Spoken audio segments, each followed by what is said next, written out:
Olá, seja muito bem-vindo. A partir de agora, você acompanha notícias do Brasil e do mundo desta quarta-feira, 13 de abril.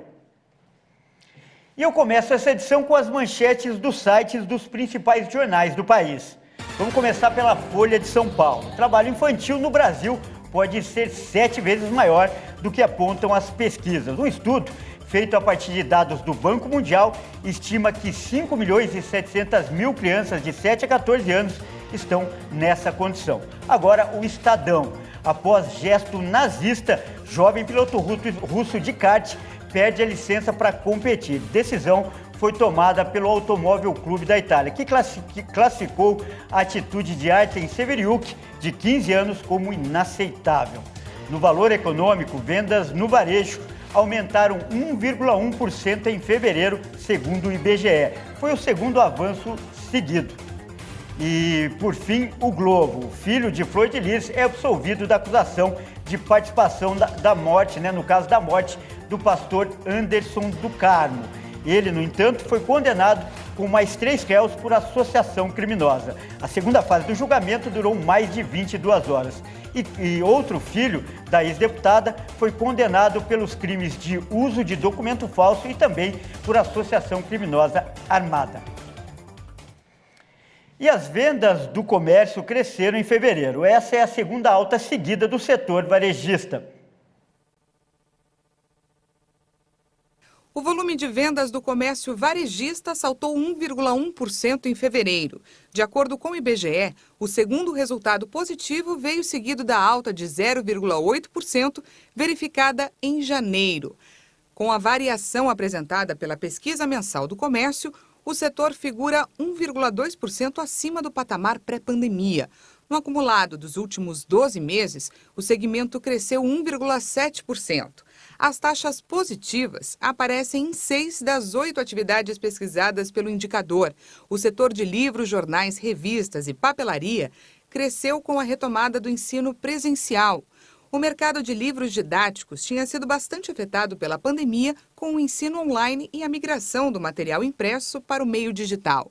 Mesmo com altas menores, os maiores impactos do comércio no mês vieram de combustíveis e lubrificantes, móveis e eletrodomésticos, tecidos, vestuário e calçados também avançaram em fevereiro. Outros artigos de uso pessoal e doméstico e hipersupermercados, produtos alimentícios, bebidas e fumo. O IBGE ressalta que os indicadores de volume de vendas seguem impactados pela inflação dos alimentos. Por outro lado, o volume de vendas de artigos farmacêuticos, médicos, ortopédicos e de perfumaria recuou, depois de 3 altas seguidas. Já o ramo de equipamentos e material para escritório, informática e comunicação apresentou estabilidade. E um projeto aprovado pela Câmara dos Deputados vai facilitar o crédito para micro e pequenos empresários. Mais informações com o repórter Igor Damasceno. A Câmara dos Deputados aprovou o projeto que prorroga o uso de recursos emergenciais para elevar a quantidade de empréstimo do Pronamp, o programa que facilita linhas de crédito a micro e pequenas empresas. Agora, o projeto deve valer até o fim de 2024. A proposta foi aprovada por 447 votos a 9, com apoio de partidos aliados e da oposição. O Pronamp foi criado em 2020, no início da pandemia de Covid-19, para socorrer pequenos empresários que tiveram quedas de faturamento por conta do lockdown registrado em todo o país. Sem ter como vender, os pequenos empresários ficaram sem acesso a crédito barato. A medida era mantida pelo Ministério da Economia desde então e faz parte de um conjunto de iniciativas que, segundo o ministro Paulo Guedes, podem conceder linhas de crédito avaliadas num total de 100 bilhões de reais. A matéria agora retorna ao Senado Federal e não deve sofrer modificações. A Agência Nacional de Energia Elétrica propôs um aumento de mais de 50% nas bandeiras tarifárias. Se aprovado, o reajuste passaria a valer já a partir desse ano. Mas é importante lembrar que antes da decisão ser tomada, haverá uma consulta popular. A proposta da diretoria da ANEEL é de um aumento superior a 50% nos valores das bandeiras tarifárias amarela e vermelha 1. A taxa adicional é cobrada nas contas de luz quando a geração de energia elétrica está mais cara no país, causada em geral quando há falta de chuvas e acontece o acionamento de usinas térmicas. Pela proposta apresentada, o valor da bandeira tarifária amarela passaria por um aumento de 56%, de R$ 1,87 a cada 100 kWh para R$ 2,92.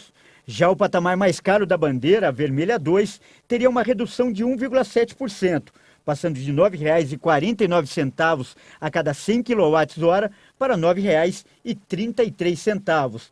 Essas mudanças podem valer já para esse ano, mas a proposta ainda pode sofrer alterações durante a consulta pública.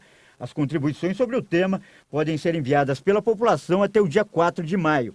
O aumento proposto pela agência reguladora acontece logo após o anúncio do fim da cobrança da bandeira de escassez hídrica, que estava em vigor desde setembro de 2021.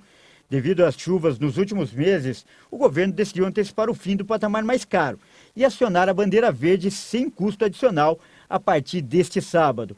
O operador nacional do sistema elétrico indicou que a bandeira verde deve ser mantida até dezembro.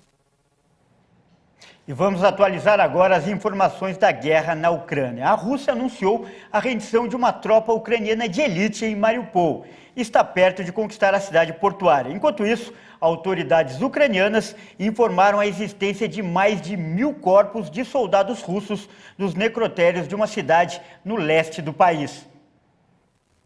Os números foram divulgados pelo vice-prefeito Mikhail Lysenko durante a entrevista ao meio de comunicação em língua russa Nastochei Vremya, financiado por Washington. A autoridade ressaltou que, apesar do conflito, os militares russos tinham mães e mereciam ser levados de volta para suas famílias. O último balanço oficial russo sobre perdas de soldados na Ucrânia foi publicado em 29 de março e era de 1.351 mortos e 3.825 feridos. Mas, na semana passada, o Kremlin admitiu que a Rússia sofreu importantes baixas militares.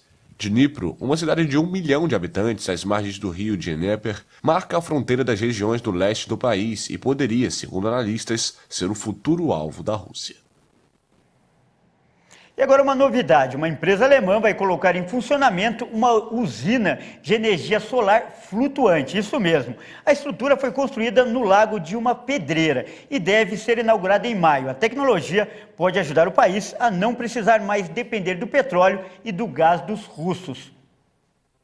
A empresa responsável pelo projeto disse que a usina solar, que é de propriedade familiar, fica na cidade de Haltern an See, no oeste da Alemanha.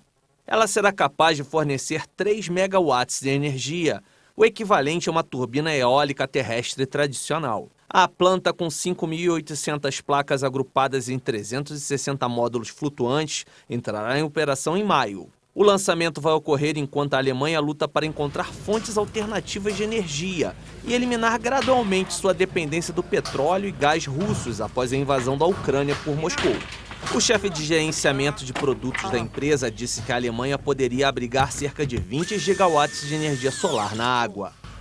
Wir sehen jetzt hier den gerade im Bau befindlichen Solarpark hier. É uma verdadeira inovação na Alemanha. E na Holanda, muitas usinas já foram implementadas dessa maneira, são mais de 200 megawatts, mas atualmente estamos construindo a maior usina solar flutuante da Alemanha. Größte schwimmende Solaranlage in Deutschland. Os painéis flutuantes usarão um espaço que estava ocioso em uma mineradora e uma região densamente povoada. Com a captação da fonte de energia renovável, haverá economia de 1.100 toneladas de emissões de dióxido de carbono por ano em comparação com a mesma quantidade de energia produzida a partir de combustíveis fósseis. A usina pode dar uma grande contribuição para a transição de energia neutra em terra, porque aqui um lago que anteriormente era usado para a extração de cascalho está sendo convertido em uma usina de energia renovável. A empresa do ramo energético planeja colocar em operação 1 gigawatt de capacidade renovável ainda este ano. Os negócios da companhia se concentram em energia eólica e também organiza acordos de compra de energia limpa para empresas multinacionais. Com isso, o lucro saltou 26% em 2021, representando 135 milhões de euros, o equivalente a mais de 689 milhões de reais.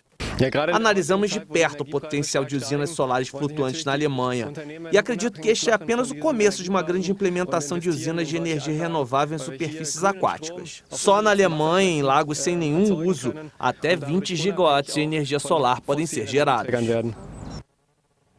E essa edição termina por aqui. Obrigado mais uma vez pela sua companhia e um ótimo fim de tarde para você.